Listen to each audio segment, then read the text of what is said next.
It is time to leave your worries outside and laugh with us inside the Treehouse. I'm Dan O'Malley, along with Trey Trenholm and Rebecca Black.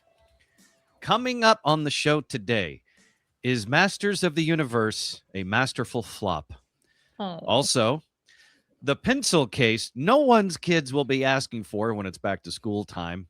And two major doo-doo controversies.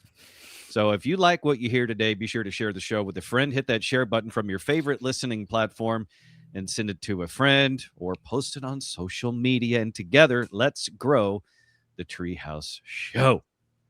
All right, let's jump right in to a major doo-doo controversy.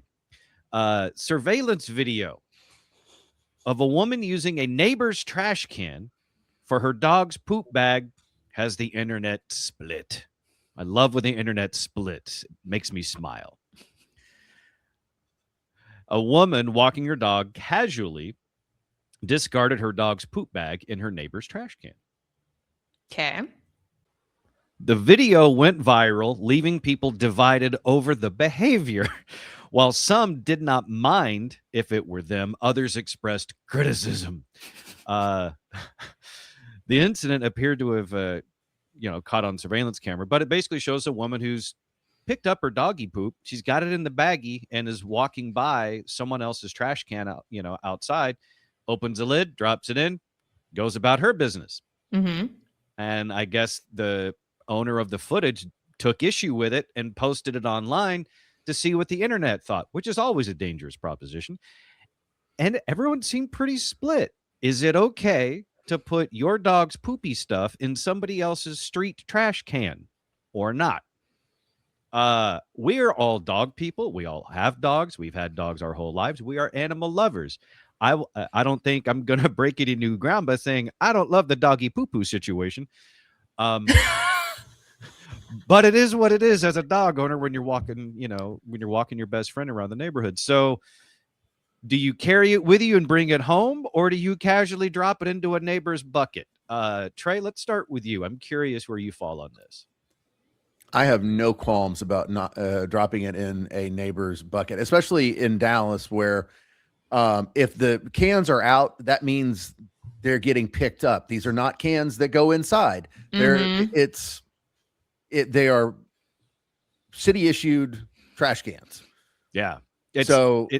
It's not like I'm going inside your kitchen and dropping it in that trash can and then going back outside. Right. And especially if there is still trash in there to be picked up. Right. But yeah, this happened to me, and somebody had a fit. I mean, and I was dealing with Daisy, so her turds were about the size of a peanut in a shell, and basically the same size as squirrel turds. Squirrel turds might be bigger. I've seen some big Dallas squirrels, so yeah. And Daisy, rest in peace, a sweet little angel, tiny little thing. Therefore, the turds are even smaller. You could step on and probably not even know. I mean, if this was something that you were putting inside, if someone was going back inside someone's house, or anything like that, right? I can understand where people would be upset. These are cans that sit outside, and you roll them to the front or alleyway, where depending on where you live. So I do not see the problem with it at all. Rebecca, on this doo-doo controversy, do you drop it in the neighbor's bucket or do you save it for your own? If I'm being honest, I probably would not drop it in the neighbor's bucket. That said, I will take my own home. If they're my dogs, I'm responsible for their poop, right? Yeah. However, I do not care if somebody else were wanting to dump their dog poop bag into my trash can. I welcome it because that is a far better alternative than just leaving the poop in my yard. So if you're willing to pick it up, my trash can is free for you to use. So that's kind of where I fall on this. I feel conflicted. Shocker. I'm finding the gray area on this story. On the whole, I think it's fine to use somebody else's trash can that's out on the public property, on the curb, in the alleyway kind of thing. If you're going onto someone else's property, like to the back of the driveway or something, to then put it in their can, that's a no-no. But that's because it's property trespassing. That has nothing to do with the doo-doo that you do. Sorry, I had to. So I think it's fine to drop your dog's mess in somebody else's trash can when it's right out there. But I feel weird about it.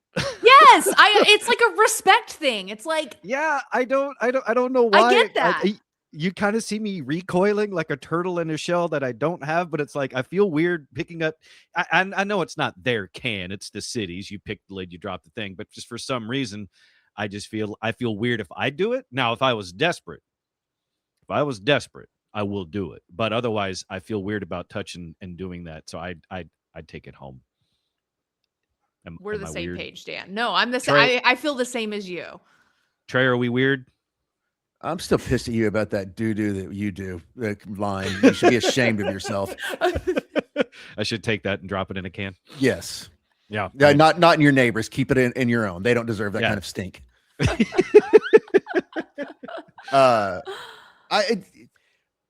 And again, there are lines here.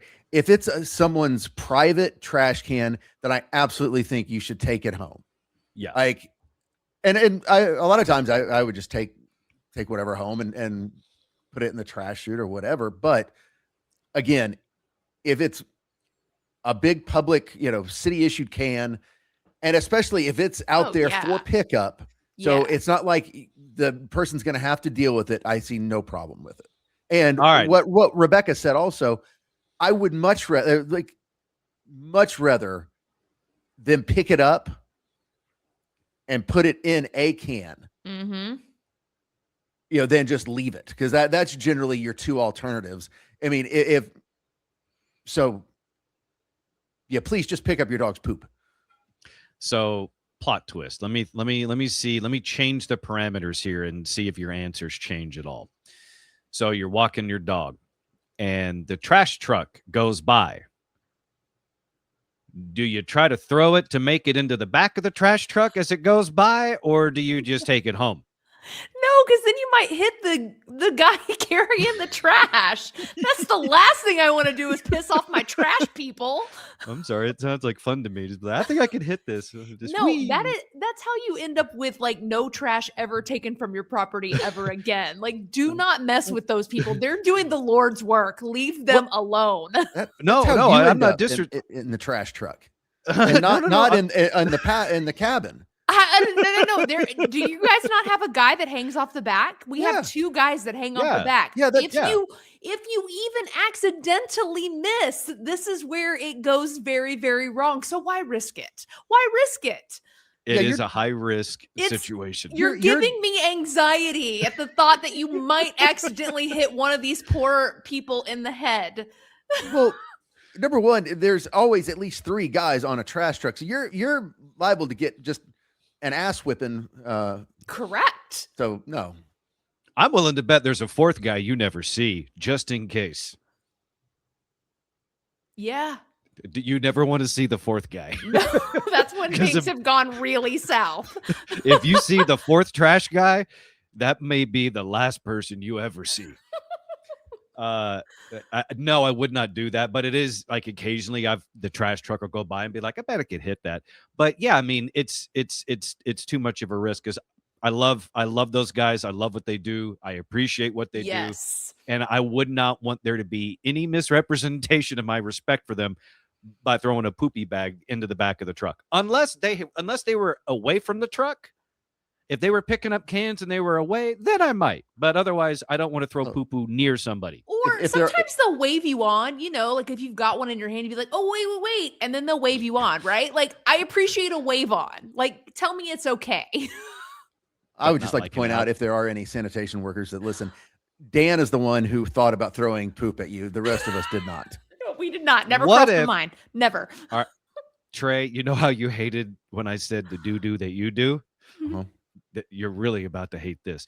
What if me and the trash guy have a communication, like we lock eyes and we understand that this could be an assist type situation where I throw the poopy bag towards him, and he does the alley poop into the back of the trash truck, and it's a team effort.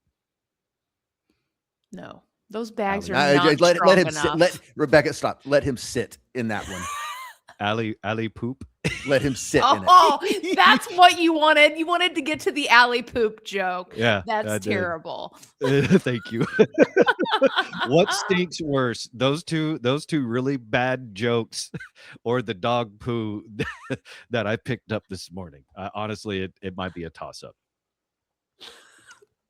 However, Dan, if you ever want to try that, I just make sure Tara's filming, please. Yeah. That would probably be good because it'll probably end up as evidence of some sort. I think that'll be the first step for me being able to take you on roller coasters. Real quick, Rebecca, I need to catch you up on this. I'm not sure if you're fully aware.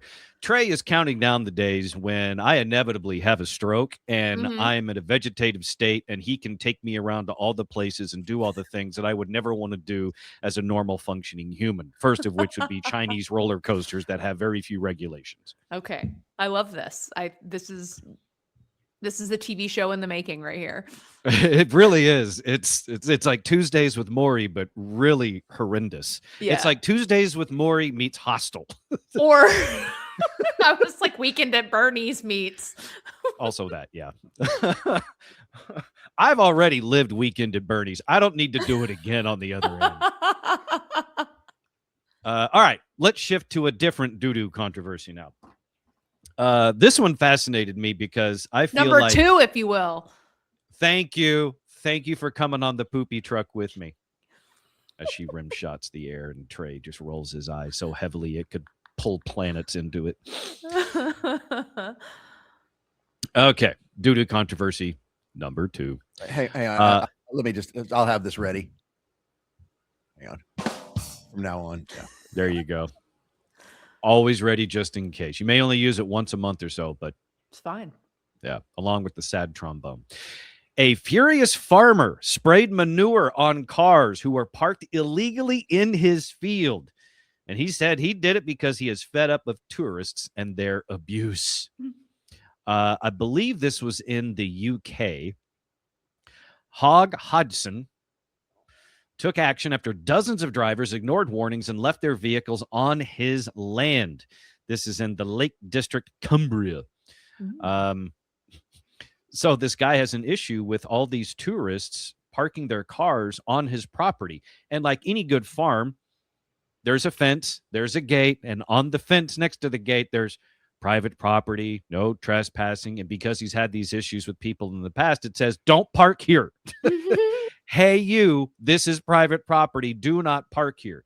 And he got so fed up that he's like, that's it. I'm taking matters into my own hands. And as I just said, the entrance to the sheep farmer's field was marked with multiple signs reading, do not park and sheep in field. But numerous cars, including Mercedes, Jaguars, and BMWs, that part just makes me smile, were parked on the grass by thoughtless tourists. This prompted Hogg to shower the inconsiderate trespassers' vehicles in manure. Footage showing the cars coated in brown splatters, causing many of the tourists to be very pissed off, post on social media themselves saying, how dare you?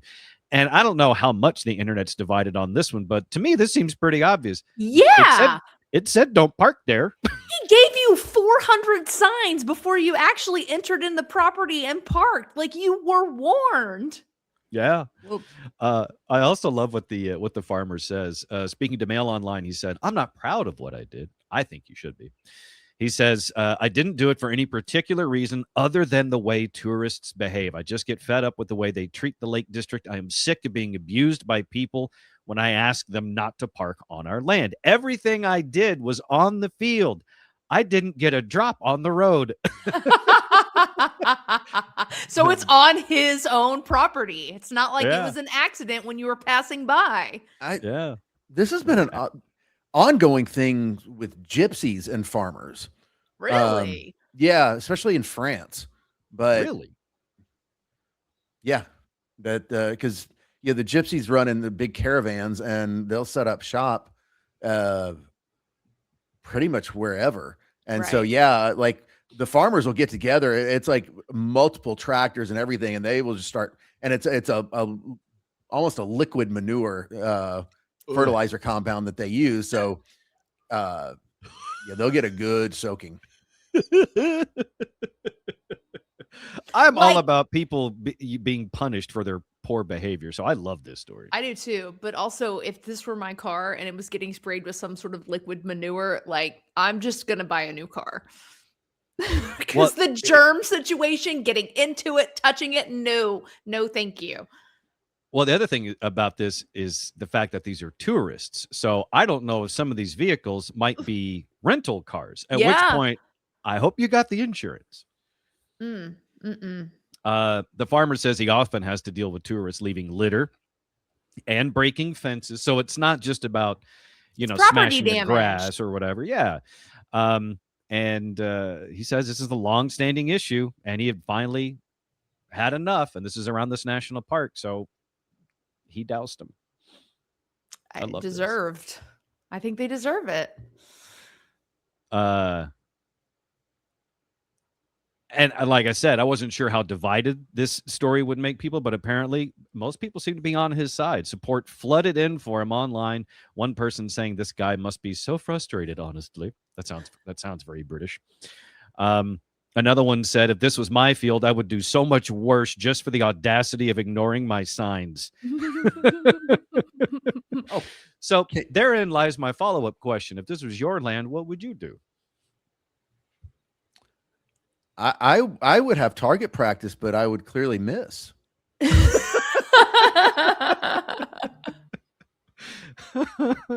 I would set up. That's how Texans would deal with it.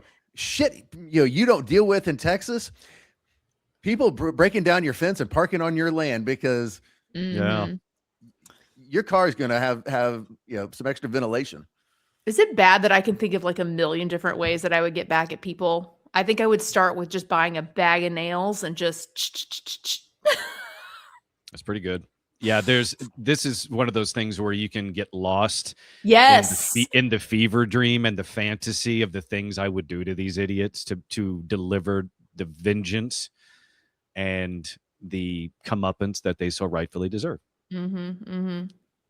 Oh, you could wait, this is not even a bad one. This is a good idea. You could literally just soak the property until it is like a mud pit. So when they go to get out, they can't get out. And then they got to call tow trucks. You could get a tow truck friend and start a business on this situation. That's where I am. Make some money on it. Yes. As soon as they park, start pulling cars, and then you get a cut along with the tow truck company. And now you got a good business. And just kind of partition that land anyway. That's I think probably the more straightforward way that I would go. Although Trey looks like he's putting his Bond villain face on. What do you have? Well, no, I think that's an excellent idea, but I also think there would have to be, an oopsie daisy. Oh, you have 2 flat tires when you go get your car out of the impound lot. Don't know how it happened. Yeah, no. Sucks to be you. Sure does. The other route that I was thinking, as Rebecca said, turning it into a slushy mud field when they drive into that spot on the property, is it instead of mud, it'd be like one of those old school medieval battles where it's like got oil and stuff and gasoline, and then when they get in it, you shoot a flaming arrow, then there they go. Depending on the time of year, if you've already, whatever crops you have, if you've already harvested those, and sometimes you have to do a burn off on the field and just get rid of the dry vegetation. So that's true. Yeah. Oops. 2 birds, 1 fire. You're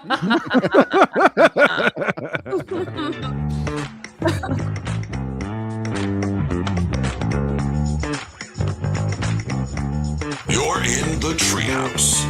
Visit us online at treehouseonair.com.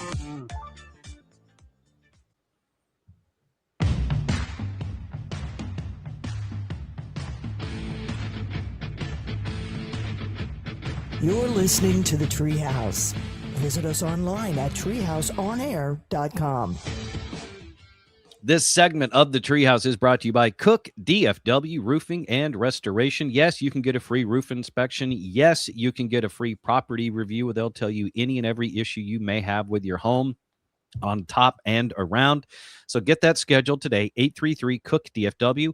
Or if you have a project you've had in mind, maybe you want to redo a kitchen, redo a bathroom, you need a new fence, all sorts of construction needs that they can help you with. 833-COOK-DFW or the website cookdfw.com. Back inside the treehouse, Dan, Trey, and Rebecca, and it is time for birthdays. Today is Wednesday, June 10th, 2026. Birthdays today. One of the most unfair humans on the planet. Elizabeth Hurley is 61 and still looks 31. Yeah, it's not fair. Mm-mm. And I give her credit. As far as I know, she's not hawking any sort of like peptide cream, like snake oil type stuff like a lot of influencers do. She's just out there living her best life, dating Billy Ray Cyrus. Bro, I was going to say, that's the downside right there. She's dating Billy Ray Cyrus. I mean, look, What? maybe, I don't know. They've bonded, and obviously good for Billy. Yeah. That guy can pull. Yeah, he can. And that's wow. Bill Burr is 58 today. Nice. Not only one of the best comedians going right now, but he has been for a number of years. And Trey, I think I told you the story not that long ago. Bill Burr is actually, I met him once. Very, very nice dude. And I met him, God, this was, I guess, back in our Live 105.3 days. So this would have been 2006, 7, 8, somewhere in there. It was late night at the Improv. Actually, no, I think it was after that. I think it was in our in-between period between Live 105.3 and the Eagle, Trey. Or unemployment era. Well, I mean, I was unemployed for 4 months, but I worked at the Fan in that time period as well. Right. But so it was in the weird space of our broadcast careers. And one night at the Improv, hanging out afterwards, Bill Burr had headlined, and I think it was me and a couple other guys in the lobby right in front, that hallway right in front between Pete's Piano Bar and the Improv. Talked to Bill for, I don't know, it was like half an hour. And it was after the show. Yeah. Just a very, very, very cool guy and hysterical. Bill Burr, 58 today. Gina Gershon is 64. Another hottie, even Mhm. in her age. Known for Face Off, Showgirls, and Bound. I believe the movie Bound is the one that has like one of the more famous lesbian scenes, at least for its time. I think that was her and it's like Jennifer Tilly or something. I think so, something like that. Anyway, Gina Gershon, 64 today. Kate Flannery is 62. You may not know her name, but you probably know her character. She is Meredith from The Office. Yes. Jean Triplehorn is 63.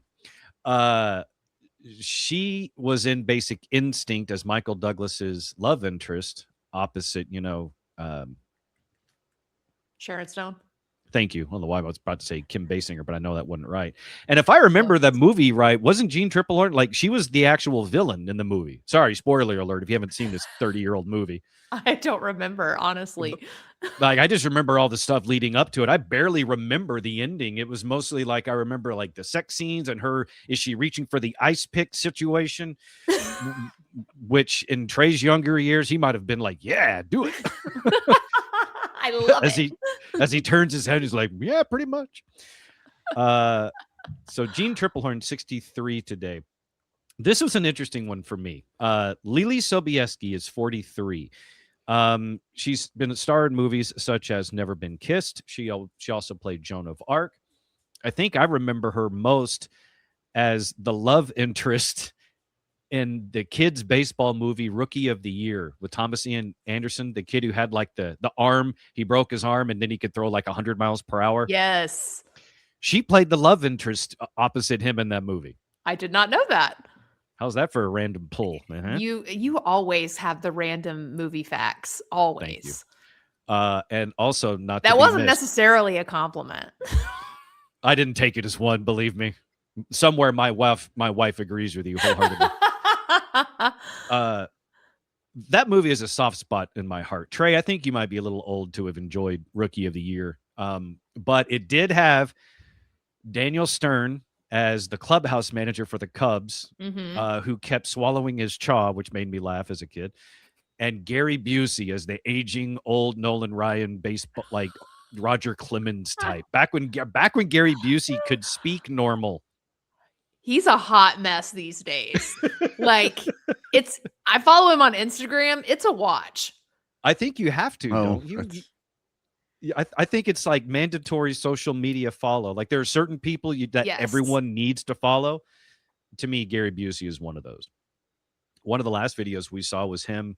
He was at a restaurant and he was saying something about the weekend or Saturdays and one of his initial acronym things that he was trying to do, and he's like spitting food out of his mouth. I think one landed on like the phone that the person was holding to record him.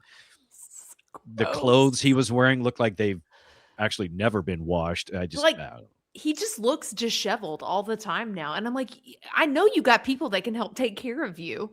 His name's Mhm. Jake. Is there another Busey kid?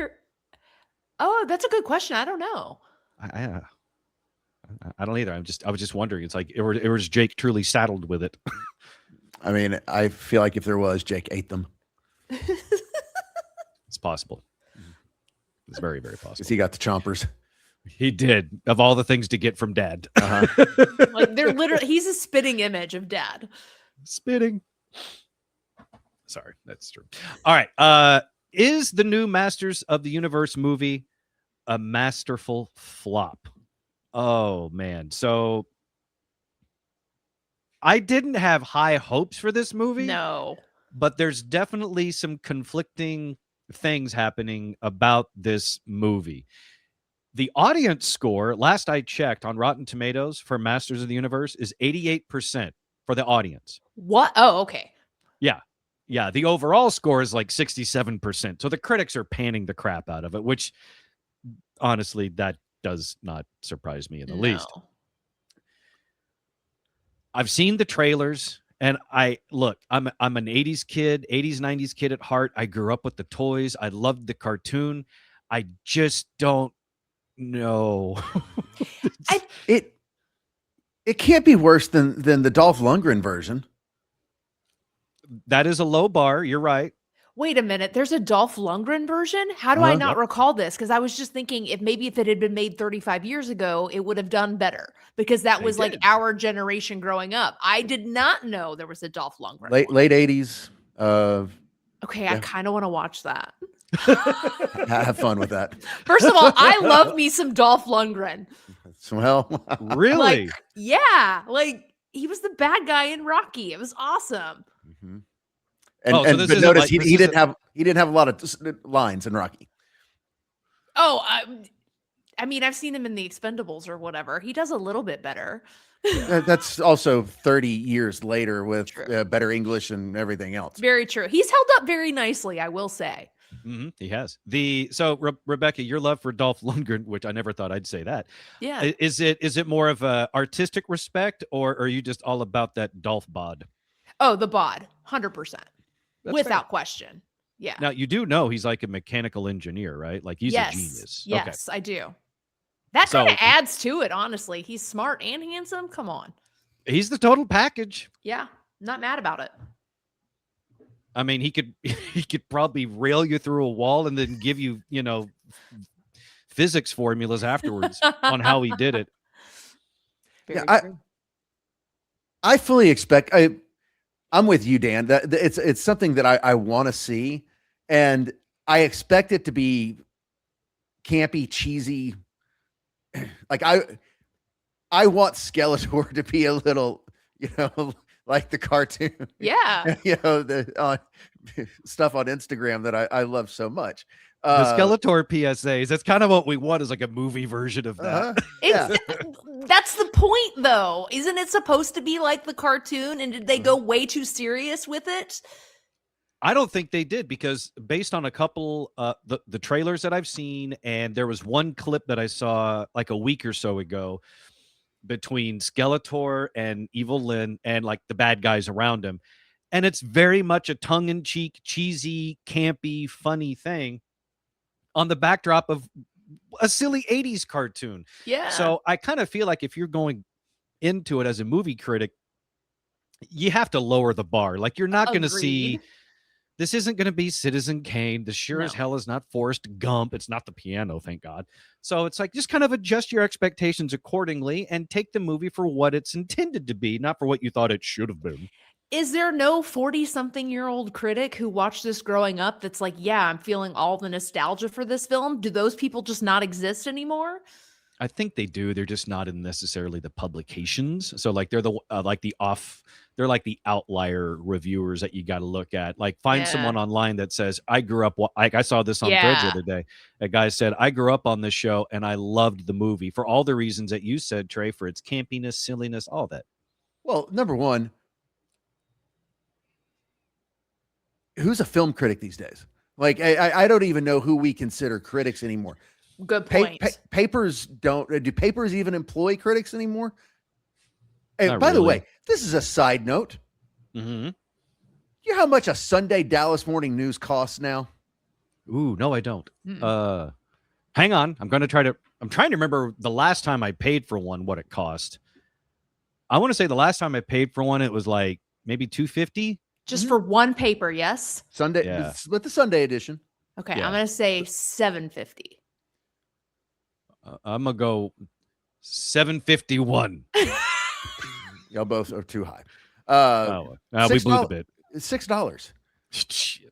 I was like, what? And No. it's half the size what a Sunday paper used to be. Yeah, because they don't Really? have anybody that works there anymore. There's Well, like that's two what- that's writers my- and they have to do it all. Well, and that's kind of my question about the critics is I Yeah. feel like critics now are a bunch of young bloggers and influencers, and there's no real actual. I mean, I think Ebert still does some, but other than that, I'm not sure if he does. I don't think so either. He used to have like the TV show or whatever, and I think he he's still beyond does- that now. well, yeah, I mean, but there's not even the whole magic of Siskel and Ebert. This show was you were actually going to see previews that possibly you hadn't seen Right. first. But now everything's leaked and online way beforehand. So Yeah. Who was that The- local Dallas guy that we used to have? Do y'all remember him? That did movies. Yeah. I mean, I just remember God, what was her name on Channel 5? Bobby. Wygant. Yes. Oh, I loved her. Yeah. Bobby Wygant. I almost said Bobby Foot, but that was our old promotions coordinator at Yeah. the Eagle. Hey, Bobby. That was definitely not him. Sorry, Bobby. Yeah, Bobby Wygant. I remember That's her. right. Bobby And Wygant. Gary, the guy for Channel 8, Gary. Yeah, the one who would do the yes. fly impersonation on TV that was really good and also really freaky.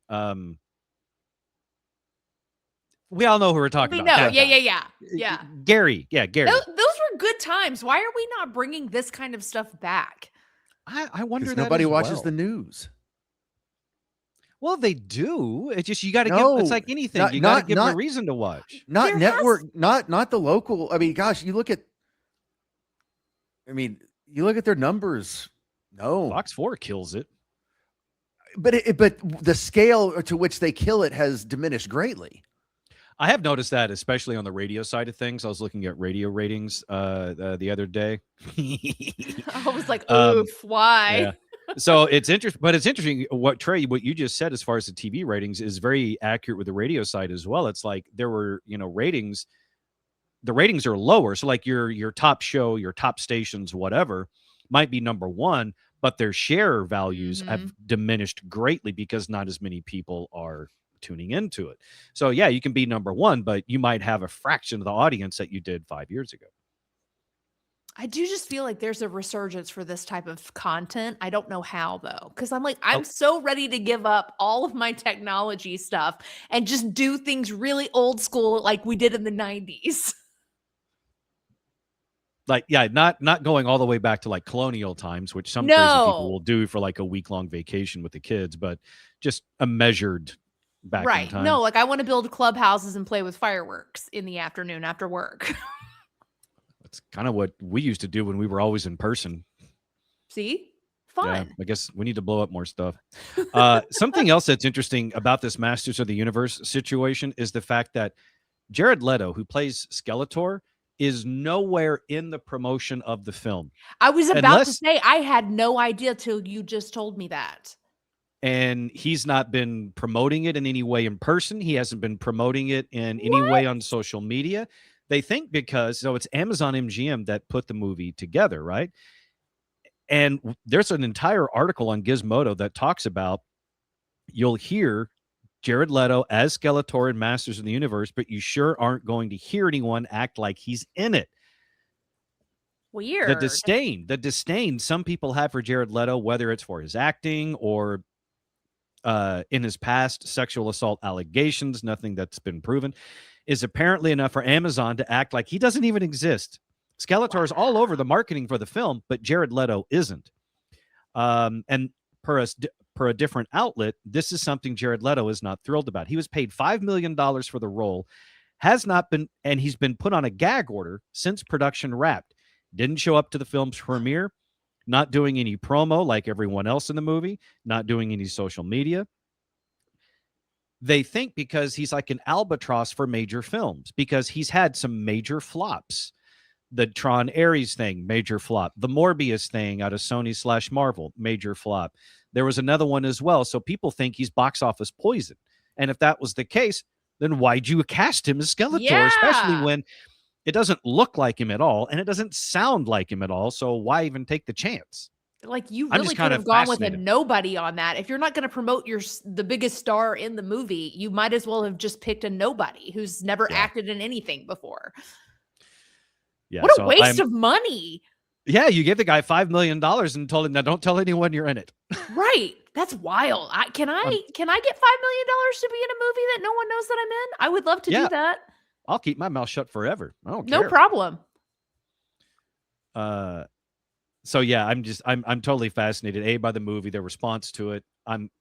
And the fact that the own distributor of the film is like just putting Jared Leto in a deep dark corner, saying no one tell anybody that he's in this, even though we gave him $5 million. That's so like insulting to your There career, was- Jared Leto. Yeah. And his movie, I mean, he's been in some hit movies. I don't know. But he hasn't led one. It's like there's a Hollywood thing. It's like, yeah, you might be a fine actor, but can you carry a film by yourself? Like, be the lead? Can you carry a franchise?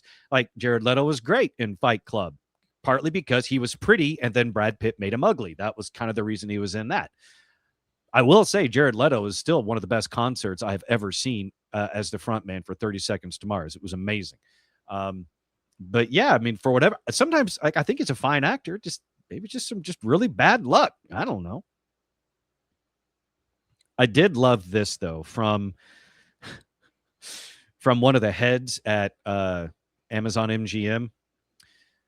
This is from Kevin Wilson, Amazon MGM's domestic distribution chief, via Variety magazine. Director Travis Knight and the entire cast and filmmaking team have delivered something truly special. And this opening is exactly the kind of critical first moment that validates our holistic distribution strategy, building awareness and engagement that will carry well beyond the theatrical window. First of all, what LinkedIn speak are you spewing at a premiere? Yeah. Ugh. Our holistic distribution strategy. What a work douche. That's not a thing. And in essence, what he's saying is, look, we don't care really about how much it makes at the box office because we know this thing's going to bank online when we drop it on the app. And it will. Holistic distribution? Yeah. What does that mean? Strategy. Holistic distribution strategy. It means, we understand that it's crap and not a lot of theaters are going to want to carry it. But yeah, Dan, exactly what you said. We're going to kill it in the home rental market. That's right. Holistic. You're listening to The Treehouse. Visit us online at treehouseonair.com.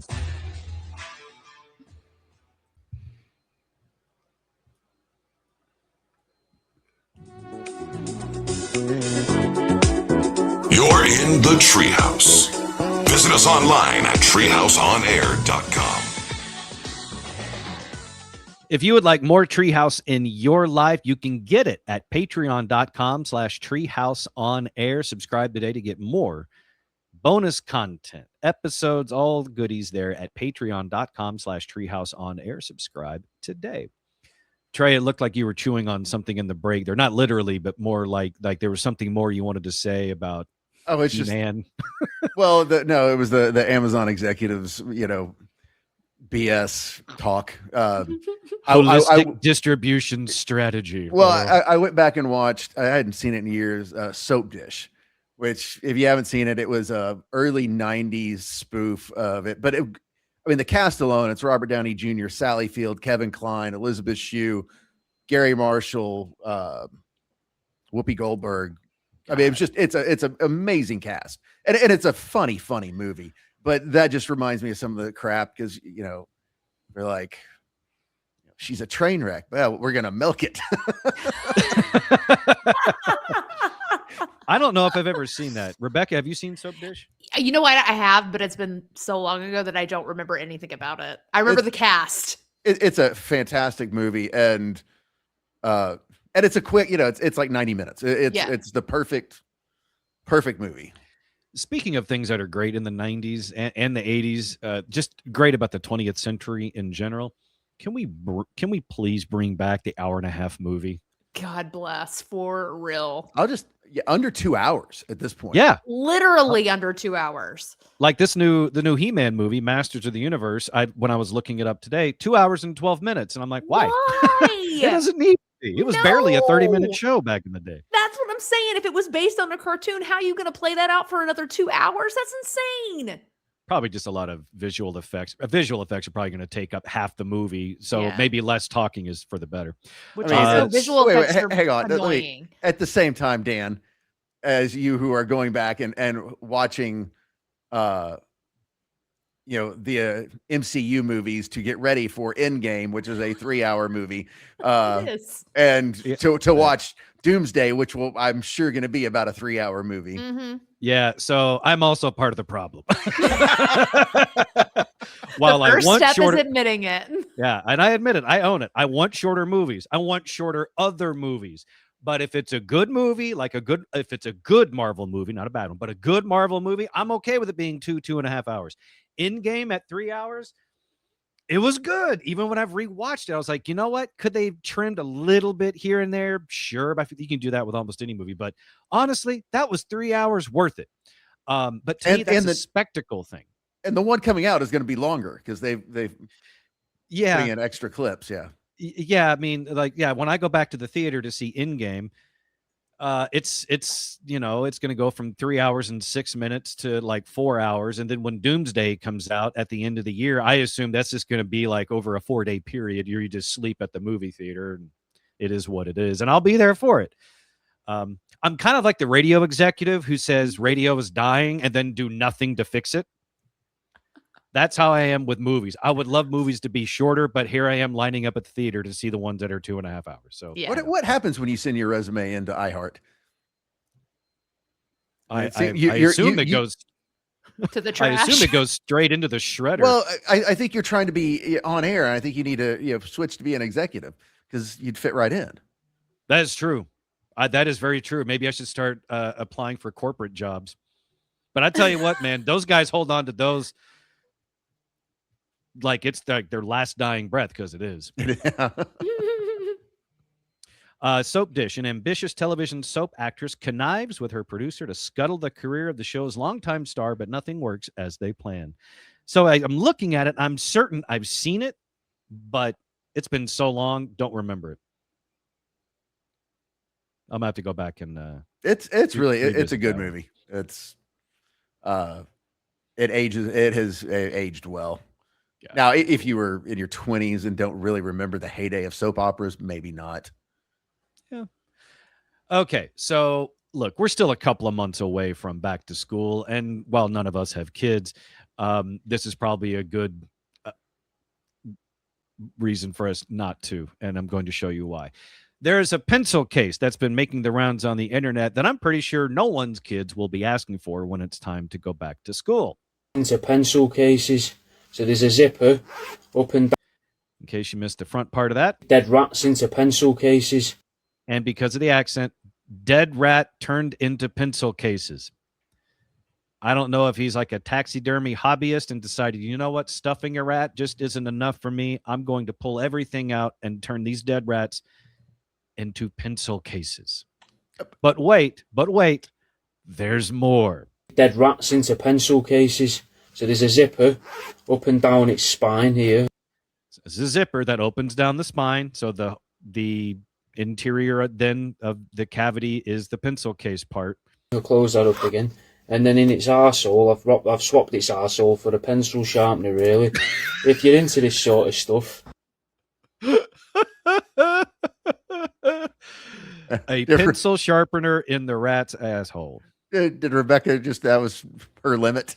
She's like, that's it. I'm punching it. She just pulled the ejection cord. Frankly, I can't blame her. Yeah. When you got a pencil sharpener inside of a rat's butthole, that might be the spot for all of us. But look, everyone's got a hobby. This is something I never would have expected to see. Rats into pencil cases. So there's a zipper up and down its spine here. I'll close that up again. And then in its arsehole, I've swapped its arsehole for a pencil sharpener, really. If you're into this sort of stuff. Dead rat. What in the serial killer? Did you notice his shirt? Actually, no, I haven't. Let me pull this back up and Pencil look at this guy's cases. shirt. So there's a zipper up and down its spine here. I'll close that up again. Is that a hand wrapped around a cow's udder?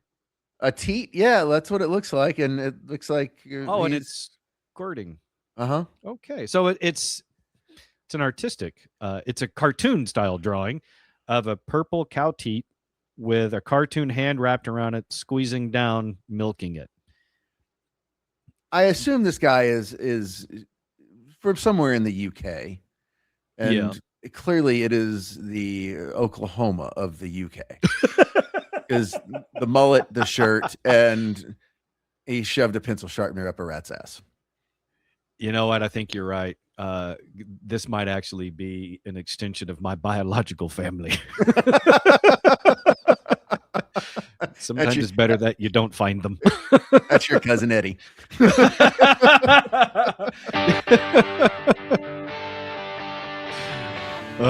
Can't wait to see what he pulls up in at Christmas. Sure, the shitter's going to be full though. Of various things. Uh-huh. Thank you for hanging out with us inside the Treehouse. Be sure to join us next week to see if Rebecca comes back.